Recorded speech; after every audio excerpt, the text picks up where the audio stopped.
Eto sir, kung may battery percentage sa noo mo, sir, ilang percent ka na lang ngayon?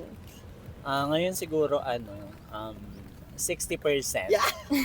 That's 60 Hindi, pa. kasi nakapag-recharge na ako from a Kagabi? busy week. Oo. Why 60? Bago Medyo ka pumunta busy dito kasi, sir, yes. ilang percent ka? Parang siguro 30. Ato naman sir, anong ginagawa mong solusyon para hindi sumuko kahit minsan feeling mo gusto mo na lang matulog ng isang buwan? Lumalabas, katulad ng ginagawa namin ngayon dito. Nag-a-unwind. So, nag-a-unwind, party nagre-relax. Kung makakausap mo naman ang sarili mo kahapon, anong motivational speech ang ibibigay mo within 5 seconds? Move on.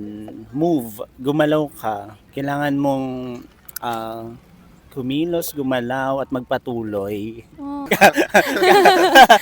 Parang may Kahit- hugot talaga si sir.